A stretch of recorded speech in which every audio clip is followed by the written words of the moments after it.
तो हम लोग एक्सरसाइज 2.2 कर रहे थे, जिसमें से कुछ क्वेश्चन हमने किए थे, कुछ क्वेश्चन। तो आइए उसी में हम लोग पढ़ते हैं क्वेश्चन नंबर 6। यहाँ पे मैंने आपको दिख रहा होगा 2 क्वेश्चन एक साथ लिखे हैं, 6 और 7, क्योंकि दोनों ऑलमोस्ट सिमिलर क्वेश्चन है। तो अगर एक करेंगे तो दूसरा ऑटोमेटिक हो जाएगा, हम लोग साथ में करेंगे दोनों, ठीक है। तो आइए शुरू करते हैं। पहले 6 पढ़ते हैं हम लोग, क्या लिखा है इसमें। तो देखो 6 में लिखा है, साथ में पढ़ेंगे मेरे। 3 consecutive integers add up to 51, what are these integers। ठीक है, यहाँ पे देखो 2 टर्म है ऐसे जिस पे मुझे फोकस करना है। पहला है कॉन्जिक्यूटिव और दूसरा है इंटीजर। अब कॉन्जिक्यूटिव मतलब क्या होता है? कॉन्जिक्यूटिव का मतलब होता है एक लगातार। जैसे काउंटिंग करते हैं हम लोग काउंटिंग करते हैं ना, 1 2 3 4, तो एक लगातार चीज़ आती है, मतलब एक के बाद एक आती हैं, उनको बोलते हैं कॉन्जिक्यूटिव। और इंटीजर क्या होता है? नंबर, नॉर्मल, 0 1 2 3, ये हो गए पॉजिटिव इंटीजर्स। और ये अगर इधर आ जाऊँ मैं तो -1 -2 -3, ये हो जाएगा नेगेटिव इंटीजर।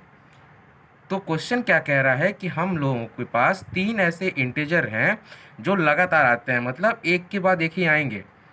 उनको अगर ऐड करते हैं तो उसका सम हमें मिलता है। कैसे पता ऐड करके सम मिलता है? क्योंकि यहाँ पे लिखा है साफ साफ ऐड करते हैं, और हमें मिलता है 51। और हमें बताना है कौन से ये 3 इंटीजर हैं, ठीक है। इसी के साथ 7 भी पढ़ लेते हैं, फिर मैं एक एक करके दोनों सॉल्व करा दूंगा। 7 क्या लिखा है? The sum of 3 consecutive multiples of 8 is 888, 888, find the multiples. Similar question है ना। देखो कॉन्जिक्यूटिव इधर भी है, 3 इधर भी है, 3 इधर भी है, सम यहाँ भी बोला है, ऐड अप टू मतलब सम यहाँ भी बोला है। बस डिफरेंस क्या है दोनों क्वेश्चन में? यहाँ पे इंटीजर बोला है, यहाँ पे मल्टीपल बोला है। मल्टीपल क्या होता है? जैसे 2 के मल्टीपल क्या हो जाएंगे? 2 4 6 8। 3 के क्या हो जाएंगे? 3 6 9 12। तो मल्टीपल का मतलब होता है वो नंबर जो गिवन नंबर के टेबल में आए। तो हमें गिवन नंबर कौन सा दिया है? 8। तो 8 के कोई भी 3 ऐसे मल्टीपल हैं जो लगातार आते हैं, मतलब या तो 8 16 24 हो सकता है, या फिर 40 48 56 हो सकता है, क्योंकि ये कॉन्जिक्यूटिव है। कौन सा? 8 8 2 जा 16, 8 3 24। तो ये 3 कॉन्जिक्यूटिव मल्टीपल हो गए जो एक के बाद एक आते हैं। उसी तरह से 8 5 जा 40, 8 6 जा 48, 8 7 जा 56, ये भी 3 कॉन्जिक्यूटिव मल्टीपल हो गए। तो इधर हमने क्या लिखे हैं? कॉन्जिक्यूटिव इंटीजर, ये हमारे हैं कॉन्जिक्यूटिव मल्टीपल। तो एक एक करके हम सॉल्व करेंगे। पहले क्वेश्चन नंबर 6 करेंगे, उसके बाद क्वेश्चन नंबर 7 की तरफ बढ़ेंगे। तो 6 एक बार फिर से पढ़ते हैं और मैं आपको बताऊंगा कैसे शुरू करना है। तो देखो क्या लिखा है 6 में? 3 consecutive integers add up to 51। Consecutive मतलब एक लगातार, जैसे 1 2 3 4, जो एक के बाद एक आते हों। इंटीजर का मतलब होता है कोई भी number, normal whole number, 0 1 2 3, positive या फिर नेगेटिव नंबर, -1 -2 -3, ये सब इंटीजर होते हैं, ठीक है। तो अब आपको ये देखना है कि हम एज्यूम कैसे करेंगे, क्योंकि यहाँ पे हमें 3 नंबर नहीं पता, और हम तो एक ही वेरिएबल पढ़ रहे हैं, लीनियर इक्वेशन 1 वेरिएबल। तो अब एक वेरिएबल से 3 नंबर को कैसे एज्यूम करें और कैसे आंसर फाइंड आउट करेंगे। तो उसके लिए मैं आपको एग्जांपल देता हूँ। देखो, अगर मैं कहूँ कि मेरे 3 नंबर, सपोज कर लेते हैं, मान लेते हैं मेरे 3 नंबर हैं 12 13 और 14। तो देखो मैं 12 को तो 12 ही लिखूंगा, चलेगा, लेकिन 13 को मैं 12 + 1 लिख सकता हूँ, और 14 को भी मैं 12 + 2 लिख सकता हूँ। ऐसा क्यों किया मैंने? क्योंकि मुझे तीनों टर्म एक ही नंबर के टर्म्स में मिल गए। 12 यहाँ भी है, 12 यहाँ भी है, 12 यहाँ भी है, यहाँ पे 12 खुद है, इसलिए 12 को सिर्फ 12 लिखा है। 13 के लिए हमने 12 + 1 लिख लिया, और 14 के लिए 12 + 2 लिख लिया। तो अब यहाँ पे भी हमें वही करना है। मान लो अगर मेरा नंबर x है, तो कॉन्जिक्यूटिव नंबर के लिए क्या लिख सकता हूँ मैं? अगर x कोई नंबर हो जाएगा तो इसका जस्ट नेक्स्ट नंबर क्या होगा? जैसे 12 नंबर था, 12 का जस्ट नेक्स्ट कॉन्जिक्यूटिव नंबर क्या था? 12 + 1। उसी तरह से अगर x कोई नंबर हुआ तो x का जस्ट नेक्स्ट नंबर क्या हो जाएगा? x + 1। और इसका नेक्स्ट 13 का नेक्स्ट क्या था? 14। ठीक है, तो हमने क्या लिखा था? 13 के लिए 12 + 1 लिखा था, तो 14 के लिए क्या लिखा? 12 + 2। उसी तरह अगर x + 1 है तो तीसरे नंबर के लिए क्या लिखेंगे हम? x + 2। तो ये हो गए हमारे 3 नंबर्स जो हमें एज्यूम करने हैं। तो आइए इसको प्रॉपर लिख लेते हैं। शुरू कैसे करेंगे हम सॉल्यूशन। हम लिखेंगे लेट द फर्स्ट नंबर या कॉन्जिक्यूटिव नंबर्स। लेकिन देखो, क्योंकि अगर हम कॉन्जिक्यूटिव नंबर बोल रहे हैं, कॉन्जिक्यूटिव मतलब एक लगातार वाले नंबर कर रहे हैं, तो यहाँ पे फर्स्ट नहीं लिखना चाहिए हमें, तो हम इसको फर्स्ट नहीं लिखेंगे, हम लिखेंगे लेट द थ्री। हम तीनों नंबर को एक साथ लिख लेंगे, तो क्या हो जाएगा हमारा, let the three consecutive numbers be. हमने क्या लिखा है यहाँ पे, एग्जाम्पल से मैंने समझाया ना। पहला नंबर क्या हो जाएगा, एक्स, 12 के लिए 12, फिर दूसरा नंबर हो जाएगा x प्लस वन, 13 के लिए 12 प्लस वन, इसी तरह से x प्लस वन हो जाएगा सेकेंड नंबर, और तीसरा नंबर हो जाएगा हमारा x प्लस टू, 14 के लिए हमने लिया था 12 प्लस टू। तो इस एग्जाम्पल से आई होप आपको ये क्लियर होगा कि मैंने कैसे इसको एज्यूम किया है। ठीक है, अब इसके बाद हमें कंडीशन क्या दी है क्वेश्चन में, इन तीन कॉन्जिक्यूटिव इंटीजर्स का ऐड करने पर, मतलब सम, हम इन सबको प्लस करेंगे तो हमें क्या मिलेगा, 51। तो फिर हम क्या लिखेंगे, अकॉर्डिंग टू क्वेश्चन।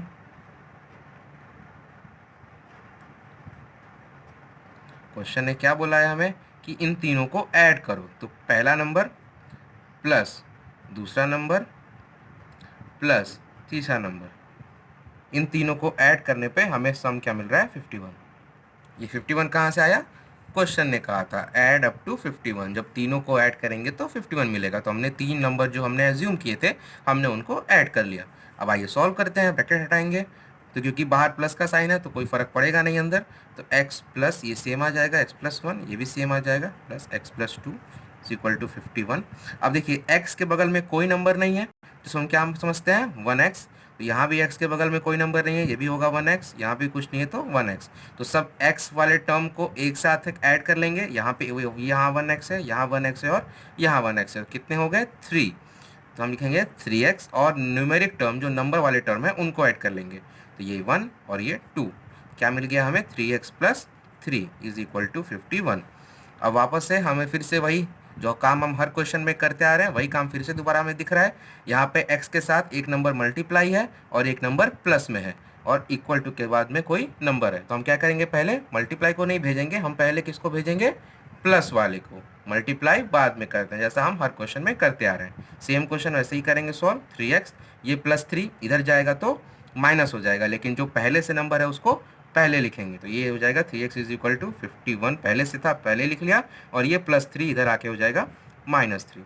हमें क्या मिलेगा, 3x इज इक्वल टू 51 में से 3 जाएगा तो 1, 1 में से 1 से 1 घटाएंगे, 11 में से 3 गया 8, और ये 5 इसको 1 दे दिया कैरी, तो ये क्या बच गया 4, तो ये हो गया 48। 3x is equal to 48। अब हमें चाहिए सिर्फ x चाहिए, क्योंकि हमें x की वैल्यू फाइंड करनी है, तो ये जो उसके साथ में नंबर है उसको इस साइड भेज के हम सॉल्व कर लेते हैं। ये यहाँ मल्टीप्लाई में था, इधर आके डिवाइड हो जाएगा, तो 3 से कट करेंगे, 3 1 ज़ा 3, ये आएगा 3 के टेबल में, 3 1 ज़ा 3, 4 था इसलिए 4 से कम बार में ले गए, तो 3 1 ज़ा 3, 3 2 ज़ा 6 बड़ा हो जाएगा, 3 गया तो क्या बचा यहाँ पे 1, 18, 3 6 ज़ा 18, x की वैल्यू आ गई हमारी 16। तो क्या ये आंसर है, यहीं पे ख़त्म हो गया, x की वैल्यू तो फाइंड कर लिया हमने। नहीं, हमें क्वेश्चन में क्या पूछा है, व्हाट आर दीज इंटीजर्स, हमें इंटीजर्स बताने हैं जो हमने एज्यूम किए हैं, 3 कॉन्जिक्यूटिव नंबर्स बताने हैं। तो हम क्या लिखेंगे यहाँ पे, द 3 कॉन्जिक्यूटिव नंबर्स, और क्वेश्चन में था इंटीजर तो हम इंटीजर भी लिख सकते हैं, इंटीजर्स आर, पहला क्या था x, तो x की वैल्यू हो गई 16, दूसरा क्या था x प्लस वन, तो इसकी वैल्यू हो गई 16 plus one is equal to 17, और तीसरा था x plus two which is equal to 16 plus two 18। ठीक है, ये हो गया हमारा फाइनल आंसर। अब हम लोग अपने अगले क्वेश्चन की तरफ बढ़ते हैं, क्वेश्चन नंबर 7, जो मैंने पिछले क्वेश्चन में अभी पढ़ा था आपके साथ, क्योंकि ये सिमिलर क्वेश्चन था, तो हम अब इसको भी करेंगे। फिर से एक बार मेरे साथ पढ़िए इसको, क्या लिखा है क्वेश्चन में, the sum of 3 consecutive multiples. देखो पहले ही लाइन, पहले वर्ड में ही बता दिया कि इस क्वेश्चन में हमें सम करना है, मतलब ऐड करना है। ठीक है, किसका ऐड करना है, 3 कॉन्जिक्यूटिव मल्टीपल। तो मैंने अभी पिछले क्वेश्चन में एक्सप्लेन किया था, कॉन्जिक्यूटिव का मतलब होता है एक लगातार, वहाँ पे इंटीजर था, यहाँ पे मल्टीपल है। एक बार फिर से बताता हूँ, मल्टीपल का मतलब होता है जो किसी के टेबल में आए, किसके टेबल में आए, जो क्वेश्चन में आपको गिवन है। तो हमारे क्वेश्चन में क्या गिवन है, किसका मल्टीपल होना चाहिए, 8 का। तो 3 कॉन्जिक्यूटिव मल्टीपल ऑफ 8 से आपको क्या समझ में आता है, 3 कॉन्जिक्यूटिव मल्टीपल ऑफ 8 मतलब हो गया 8, 16, 24, या फिर 32, 40, 48। तो 8 1 जा 8, 8 2 जा 16, 8 3 जा 24, ये हो गए कॉन्जिक्यूटिव मल्टीपल्स। उसी तरह से 8 4 जा 32, 8 5 जा 40, 8 6 जा 48, ये भी हो गए आपके कॉन्जिक्यूटिव मल्टीपल। तो 3 कॉन्जिक्यूटिव मल्टीपल ऑफ 8 का मतलब है जो 3 टेबल में एक साथ आए। अब ये कोई भी हो सकते हैं, जरूरी थोड़ी है कि 8 से स्टार्ट हो, 20 से भी हो सकते हैं, कुछ भी हो सकता है। उनका सम कितना होना चाहिए, 8 8 8। हमें ये नंबर्स फाइंड करने हैं। तो डिट्टो सेम पिछले क्वेश्चन की तरह ही है ये। 3 नंबर हमें अननोन है, हमें उन तीनों नंबर को फाइंड करना है, कौन कौन से नंबर हैं। लेकिन हमारा चैप्टर क्या है, linear equation in one variable, मतलब हमें तो एक ही वेरिएबल एज्यूम कर सकते हैं। तो हम कैसे इसको एज्यूम करेंगे, आइए एक एग्जांपल से फिर समझाता हूँ आपको मैं। एग्जांपल ले लेते हैं। मान लीजिए हमारे मल्टीपल्स हैं 32, 40, 48। तो मैं यहाँ पे देखो 3 कॉन्जिक्यूटिव मल्टीपल मैंने लिए, 8 4 ज़ा 32, 8 5 ज़ा 40, 8 6 ज़ा 48। तो 32 को मैं 32 ही लिखूंगा। 40 के लिए मैं क्या लिख सकता हूँ, मुझे 40 किसके टर्म्स में चाहिए, 32 के टर्म्स में चाहिए। तो 32 में कितना ऐड करूँ कि 40 मिल जाए, किसका टेबल है, 8 का ना। तो 32 प्लस 8, 32 में 8 ऐड करूँगा तो 40 मिलेगा ना, बिल्कुल मिलेगा। अच्छा 48 को भी किसके टर्म्स में चाहिए, मुझे 32 के टर्म्स में चाहिए। तो 48, अब क्योंकि कॉन्जिक्यूटिव है तो 48 के लिए मैं क्या लिख सकता हूँ, 30 किसके टर्म्स में चाहिए, 32 के टर्म्स में चाहिए। 48 के लिए मैं लिख सकता हूँ 32 प्लस, क्योंकि कॉन्जिक्यूटिव है 2 बार, तो यहाँ पे अगर 8 ऐड किया है तो यहाँ पे 16 होगा, क्योंकि कॉन्जिक्यूटिव है। तो 32 प्लस 8 ये किसके लिए था, 40 के लिए मैं ऐसे लिख सकता हूँ, और 32 है ही। तो देखो मेरे तीनों नंबर्स जो थे वो मेरे 32 के टर्म्स में आ गए। तो सेम मैं x के लिए भी कर सकता हूँ। अगर मेरा पहला नंबर x हो गया तो पहला नंबर देखो x हो गया, दूसरा नंबर मुझे x के टर्म्स में चाहिए, किसका मल्टीपल होना चाहिए, 8 का मल्टीपल होना चाहिए, ठीक है। तो जिसका ही मल्टीपल बोले उसका पहला नंबर ऐड कर देंगे, तो ये हो जाएगा मेरा x प्लस 8 कॉन्जिक्यूटिव के लिए। और तीसरे नंबर के लिए मैंने क्या लिखा है, ये मेरा x है, तो x प्लस 16, मेरा तीसरा नंबर हो जाएगा x प्लस 16। तो देखो सिमिलर हो गया, 32 40 48, x प्लस 8 x प्लस 16, जो यहाँ था वही यहाँ भी है। तो ऐसे हम एज्यूम करेंगे। क्यों ऐसे कर रहे हैं, क्योंकि हमारा चैप्टर है वन वेरिएबल, हम किसी एक को ही एज्यूम कर सकते हैं, बाकी को हम कंडीशन, जो क्वेश्चन में कंडीशन गिवन है उसके हिसाब से, कंडीशन हिसाब से सेट करेंगे। मैं फिर से रिपीट करता हूँ, मैंने ये कैसे एज्यूम किया है, 3 कॉन्जिक्यूटिव मल्टीपल्स बोला है हमें 8 का, तो जिसका भी मल्टीपल बोलेगा हमें उसके टर्म्स में लिखना रहेगा। यहाँ पे मैंने ये एग्जाम्पल लिया है, फिर से बता रहा हूँ, ये आंसर नहीं है, आपको समझाने के लिए एग्जाम्पल लिया है। तो 32 ही रहेगा, 40 है, 48। अब हमें इन सबको पहले के टर्म्स में लिखना है। तो क्योंकि ये कॉन्जिक्यूटिव मल्टीपल है तो सब में 8 8 ऐड होता जाएगा। तो यहाँ पे 32 में 8 ऐड हुआ 40 हो गया, इसलिए 32 प्लस 8 हो गया। अब 40 में 8 ऐड होगा तो 48 होगा, लेकिन यहाँ पे 8, ये देखो ये ऐसे है, ये इसमें 8 ऐड हुआ और इसमें फिर से 8 ऐड होगा, क्योंकि ये कॉन्जिक्यूटिव मल्टीपल है, सब में 8 ऐड होता जाएगा। तो मुझे 32 के टर्म्स में चाहिए, इसलिए ये वाला 8 और ये वाला 8, दोनों 8 मिला के हो गया 16, इसलिए 32 के टर्म्स में ये 16 ऐड हो जाएगा, मतलब 2 टाइम्स। वही हमने यहाँ भी किया है, x प्लस 8 और x प्लस 16। तो हमने तीनों नंबर हमें मिल गए, हम लिखेंगे late the 3 consecutive multiples b, हमने क्या एज्यूम किया है, x प्लस 8 और x प्लस 16, ठीक है। अब कंडीशन क्या बोली है, इनका सम किसके बराबर है, 888 के बराबर है, मतलब इन तीनों नंबर को जब ऐड करेंगे तो हमें 888 मिलेगा। तो अकॉर्डिंग टू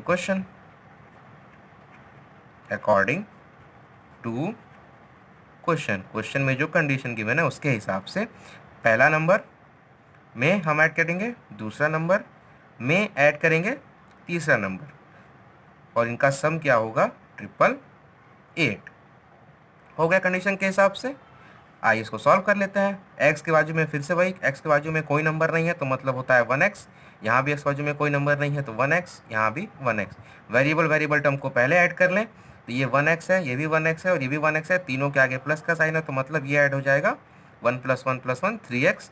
अब नंबर ऐड कर लेते हैं, कितने नंबर हैं, 8 है और 16 है, तो हम क्या लिखेंगे, +16 + 8 24 विच इज़ इक्वल टू 888।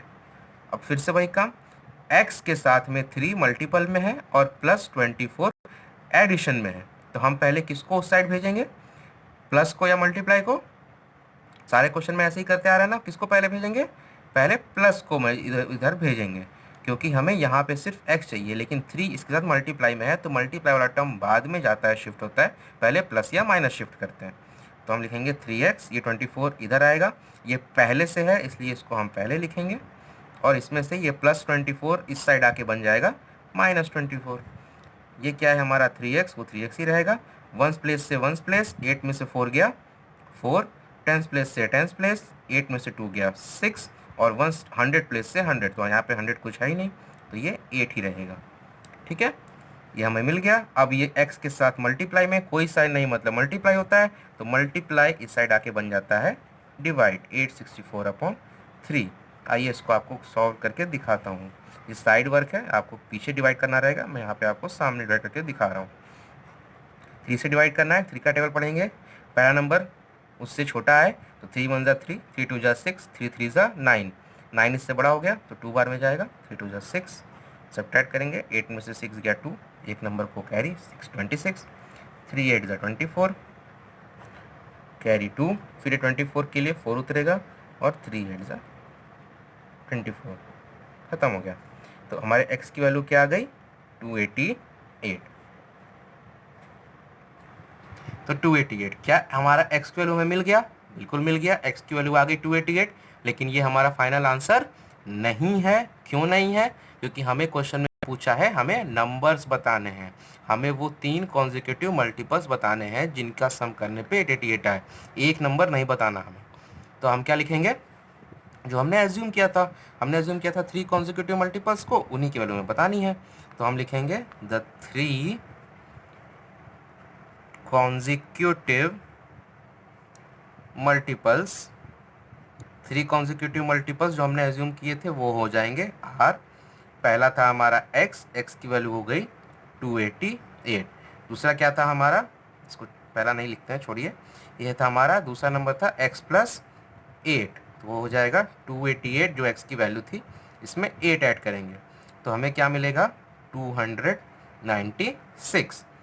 ये हमारा हो गया पहला, ये हो गया दूसरा, और तीसरा क्या था हमारा x + 16, x की वैल्यू थी 288 + 16, ऐड करेंगे 8, वंस प्लेस में वंस प्लेस ऐड करेंगे, 8 + 6 14 को 4, कैरी हुआ 1, 8 1 9 और 9 + 1 10 0 और 2 1 3 304। ये हमारे 3 नंबर हैं। तो देयरफॉर 3 नंबर कौन कौन से हो गए, 288, 296 एंड 304। ये हुआ हमारा फाइनल आंसर। ठीक है, अब बढ़ते हैं हम लोग आगे अपने अगले क्वेश्चन की तरफ, जो है हमारा क्वेश्चन नंबर 8। आइए पढ़ते हैं साथ में, क्या लिखा है क्वेश्चन में, 3 कॉन्जिक्यूटिव इंटीजर्स। लीजिए, ये फिर से वही कॉन्जिक्यूटिव इंटीजर, मतलब सिमिलर क्वेश्चन हो गया। अब भी मैंने बताया कॉन्जिक्यूटिव मतलब क्या होता है, 3 लगातार नंबर, 3 कॉन्जिक्यूटिव मतलब होता है 3 लगातार, कॉन्जिक्यूटिव का मतलब होता है एक के बाद एक आने वाले। एग्जाम्पल दिया था मैंने 1 2 3 4 5 6, कोई भी नंबर जो एक के बाद एक आते हैं। ठीक है, तो 3 consecutive integers are such that when they are taken in increasing order. अब देखिए कुछ एक्स्ट्रा लाइन लिखी है, 3 कॉन्जिक्यूटिव नंबर हैं जो ऐसे हैं कि जब हम उन्हें इंक्रीजिंग ऑर्डर में लिखते हैं, क्या नॉर्मल सी बात की है, नॉर्मली भी तो सब लोग काउंटिंग हम नॉर्मली इंक्रीजिंग ऑर्डर में ही तो लिखते हैं।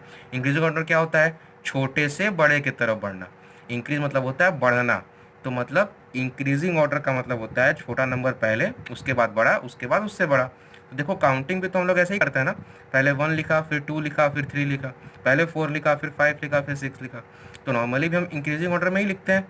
तो ये सिर्फ कंफ्यूज करने के लिए दिया है, ये नॉर्मल काउंटिंग नंबर्स की ही बात कर रहा है। तो इस पूरे लाइन का मतलब है कि 3 कॉन्जिक्यूटिव नंबर हमें लेने हैं। अब इसके बाद आती है काम की चीज़, और उन तीन नंबर्स को मल्टीप्लाई करना है 2 से, 3 से, 4 से रेस्पेक्टिवली। अब आप सोच रहे होंगे कि तीन नंबर दिए हैं, तीन मल्टीपल दिए हैं, ये कैसे पता चलेगा किसको 2 से करें, किसको 3 से करें, किसको 4 से करें। तो देखो लिखा है वर्ड रिस्पेक्टिवली, मतलब जो सबसे छोटा है उसको 2 से, उसके बाद वाले को 3 से, उसके बाद वाले को 4 से। तो क्वेश्चन समझ में आया? फिर से समझे क्वेश्चन क्या कह रहा है। क्वेश्चन कह रहा है तीन कॉन्जिक्यूटिव इंटीजर है, मतलब तीन कॉन्जिक्यूटिव नंबर है जो एक लगातार आते हैं और इंक्रीजिंग ऑर्डर में है, जो नॉर्मली होता है। और जब हम उनको मल्टीप्लाई करते हैं 2 से, 3 से और 4 से, कैसे? रिस्पेक्टिवली, मतलब छोटे वाले को 2 से, उसके बाद वाले को 3 से और सबसे बड़े वाले नंबर को 4 से, तो हमें क्या मिलता है? 74। और हमें वो तीन नंबर फाइंड करने हैं। तो फिर से वही काम करेंगे, तीन नंबर एज्यूम करने हैं, हम सिर्फ एक वेरिएबल ही पढ़ रहे हैं, तो हम क्या करेंगे? तो आइए एग्जाम्पल से शुरू करते हैं। पहले आपको फिर से समझाता हूँ एग्जाम्पल। हमारे मान लीजिए तीन नंबर थे 20, 21, 22। ठीक है, 20 के लिए मैं क्या लिखूंगा? सबसे छोटा, मैंने बताया था आपको एक क्वेश्चन में कि कभी भी जब भी एक से ज़्यादा अननोन वैल्यूज़ हों तो सबसे छोटे वाले को ही हम एग्ज्यूम करते हैं, सबसे छोटे वाले के लिए ही हम वेरिएबल लेते हैं। तो यहाँ पे भी मैं सबसे छोटे वाले के टर्म्स में ही लेंगे। तो 20 के लिए हम सिर्फ 20 लिखेंगे। 21 के लिए मैं क्या लिख सकता हूँ? 21 के लिए मैं लिखूंगा 20 प्लस 1 कॉन्जिक्यूटिव। और 22 के लिए मैं क्या लिख सकता हूँ? 20 प्लस 2। ये तो बात हो गई जब मैंने नोन एग्जाम्पल लिया, ये हमें पता था, ये तो एग्जाम्पल है।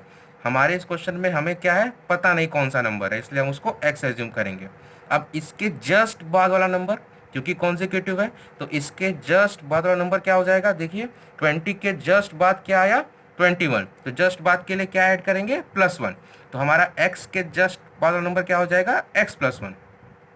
और उसके जस्ट बाद वाला नंबर क्या है? +2। लेकिन 2 किस में ऐड करेंगे? इसमें नहीं करना है हमें, क्या बोला मैंने? सबसे छोटे वाले टर्म्स में करना है। तो छोटा नंबर क्या हमने लिया था? x।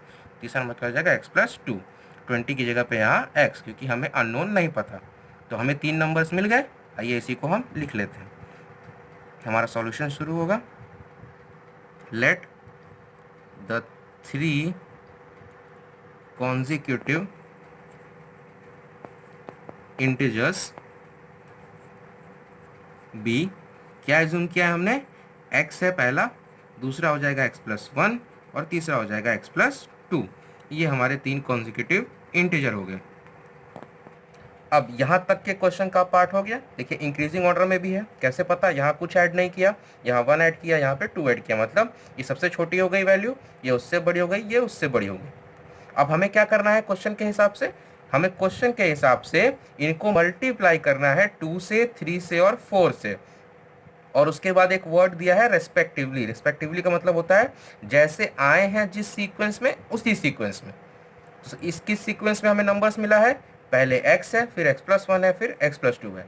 तो मतलब x मल्टीप्लाई होगा 2 से, उसके बाद x+1 वो मल्टीप्लाई होगा 3 से, उसके बाद x+2 वो मल्टीप्लाई होगा 4 से। तो हम क्या लिखेंगे? हम लिखेंगे अकॉर्डिंग टू क्वेश्चन, क्योंकि क्वेश्चन ने हमें कहा है ऐसा करने को, तो हम लिखेंगे अकॉर्डिंग टू क्वेश्चन। क्या करना है? x को मल्टीप्लाई करना है 2 से, x+1 को मल्टीप्लाई करना है 3 से, और x+2 को मल्टीप्लाई करना है 4 से। ठीक है, और इसके बाद क्या है? इनका सम, दे ऐड, हमका सम किसके बराबर है? 74। क्योंकि लीनियर इक्वेशन बनाने के लिए हमें कोई वैल्यू चाहिए ना इक्वल टू के साइड। तो देखो वो इक्वल टू की वैल्यू कहाँ गिवन है? यहाँ पे, दे ऐड अप टू 74। मतलब इन सब को जब मैं ऐड करूंगा तो हमें मिलेगा 74। तो लिख लेते हैं। पहला क्या है? 2 इंटू एक्स, 2x इसमें ऐड करना है। इसको भी मैं बताता हूँ कैसे सॉल्व होगा, पहले इसको ऐसे ही हम लिख लेते हैं। और प्लस x+2 इंटू 4 किसके बराबर है? 74 के। अब अगर आपने बॉड मास रूल पढ़ा हो तो इसमें पहले ब्रैकेट सॉल्व होता है, उसके बाद ऑफ, फिर डिवाइड, मल्टीप्लाई, ऐड, सब्ट्रैक्ट। तो पहले ब्रैकेट सॉल्व करेंगे। लेकिन देखो ब्रैकेट क्या सॉल्व करने लायक है? मतलब क्या ब्रैकेट में लाइक टर्म्स हैं, सिमिलर टर्म्स हैं? ब्रैकेट के अंदर देखिए पहली वैल्यू क्या है, x जो कि एक वेरिएबल है और 1 जो कि एक नंबर है। मतलब ये तो सॉल्व नहीं हो सकता, वेरिएबल में सिर्फ वेरिएबल ही ऐड हो सकता है, नंबर में सिर्फ नंबर ऐड हो सकता है। एक वेरिएबल और एक नंबर मल्टीप्लाई हो सकते हैं लेकिन ऐड नहीं हो सकते। उसी तरह से यहाँ भी देखिए, यहाँ ब्रैकेट के अंदर क्या है, पहले x है फिर 2 है। x क्या है, वेरिएबल, और 2 क्या है, नंबर। तो वही काम, वेरिएबल और नंबर ऐड नहीं हो सकते, वेरिएबल वेरिएबल ऐड होता है, नंबर नंबर ऐड होता है। तो इसलिए ब्रैकेट तो पहले सॉल्व नहीं हो सकता। तो ब्रैकेट के बाद क्या ऐड, क्या करते हैं, मल्टीप्लाई करते हैं m, क्योंकि डिवाइड हमारे पास है नहीं। तो मल्टीप्लाई करेंगे, मल्टीप्लाई किससे है, इससे, इंटू 3 और इंटू 4। अच्छा, अब ये ब्रैकेट लगा है और ये इंटू 3 है, तो क्या ये 3 सिर्फ एक से मल्टीप्लाई होगा या दोनों से मल्टीप्लाई होगा? ये 3 एक से मल्टीप्लाई होगा, दोनों से मल्टीप्लाई होगा। हमेशा याद रखिएगा, अगर ब्रैकेट के बाहर कोई भी नंबर हो या ब्रैकेट के अंदर कितनी वैल्यू हो, वो नंबर उस ब्रैकेट के अंदर मौजूद हर एक टर्म से मल्टीप्लाई होगा। तो 3x से भी मल्टीप्लाई होगा और 3 1 से ही मल्टीप्लाई होगा। उसी तरह से 4x से भी मल्टीप्लाई होगा और 2 से ही मल्टीप्लाई होगा। तो आइए सॉल्व करते हैं। ये तो सिंपल, 2x के साथ तो कुछ नहीं करना है, इसको ऐसे ही लिख लें। 2x प्लस का साइन है तो प्लस का साइन रहेगा। अब देखो 3 को हमें मल्टीप्लाई करना है x से, पहले 3 मल्टीप्लाई होगा x से, तो 3 इंटू एक्स क्या हो जाएगा, 3x, और प्लस का साइन है तो प्लस रहेगा, और 3 1 जा 3, ये मल्टीप्लाई कर लिया हमने, ये ब्रैकेट सॉल्व हो गया हमारा। आगे यहाँ भी वही काम करेंगे, 4 मल्टीप्लाई होगा x से, तो 4 इंटू एक्स 4x, प्लस का साइन है तो प्लस, और 4 इंटू 2 4 2 जा 8 इज इक्वल टू 74। ये थोड़ा और इजी हो गया, सॉल्व हो गया। अब इसके बाद और अब ब्रैकेट हटा देते हैं, क्योंकि कोई नेगेटिव साइन तो है नहीं कि ब्रैकेट से ये साइन चेंज होगा, सब प्लस ही प्लस साइन है, तो ब्रैकेट हटा देते हैं। ये हमारा हो गया 2x plus 3x plus 3 plus 4x plus 8 is equal to 74। Like terms एक साथ ले लें, जिनके साथ वेरिएबल है वो पहले ऐड होंगे। तो वेरिएबल कहाँ कहाँ है, यहाँ है, यहाँ है और यहाँ है। क्या इसके साथ वेरिएबल है, नहीं। क्या इसके साथ वेरिएबल है, नहीं। तो नंबर नंबर ऐड होंगे और वेरिएबल वेरिएबल ऐड होंगे। पहले वेरिएबल ऐड कर लें, तो 2 प्लस 3 5, और 5 प्लस 4 9, और वेरिएबल के लिए x।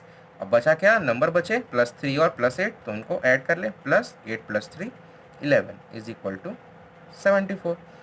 अब हर क्वेश्चन की तरह यहाँ भी वही है, x के साथ एक नंबर है मल्टीप्लाई में, क्योंकि कोई साइन नहीं दिया होता है, उसका मतलब होता है मल्टीप्लाई, और एक नंबर है एडिशन में। तो पहले इस ऐड वाले को इस साइड भेजेंगे, जो कि वहाँ जाके हो जाएगा सब्ट्रैक्ट। तो यहाँ क्या बचेगा, 9x, 11 इस साइड जाएगा तो यहाँ कुछ नहीं बचा, इक्वल टू 74 पहले से है इसलिए इसको पहले लिखेंगे, और 11 इस साइड आएगा तो ये प्लस 11 हो जाएगा -11। 9x ऐसे ही रहेगा। यहाँ क्या बचेगा, 1s प्लेस से 1s प्लेस सब्ट्रैक्ट करेंगे, 4 - 1 3, और 10s प्लेस से 10s प्लेस 7 - 1 6 63। अब इस 9 को भी इस साइड भेजेंगे, क्योंकि हमें सिर्फ x की वैल्यू चाहिए, तो हम यहाँ पे सिर्फ x रखेंगे। 9 यहाँ पे मल्टीप्लाई था, कैसे पता, कोई साइन नहीं दिया हो तो उसका मतलब होता है मल्टीप्लाई। तो 9 यहाँ मल्टीप्लाई था, इस साइड आके हो जाएगा डिवाइड, 63/9। क्या 63 9 के टेबल में आता है क्या, 9 का टेबल आता है आप लोगों को? 9 का टेबल पढ़ो, 63 कितनी बार में आता है बताओ मेरे को। 9 1 जा 9, 9 7 जा 63। ठीक है, तो हमारे x की वैल्यू आ गई 7। हमारे x की वैल्यू हमें मिल गई, लेकिन ये आंसर तो नहीं है। जैसा कि मैं हर क्वेश्चन में बताता हूँ, हमें आंसर क्या देना है, हमें वो सारे नंबर बताने हैं। तो हमने जो 3 नंबर एज्यूम किए थे, हमें उसके टर्म्स में आंसर देना है। तो देयरफॉर हमारे 3 नंबर क्या हो जाएंगे, हमारा क्या एज्यूम किया था हमने, 3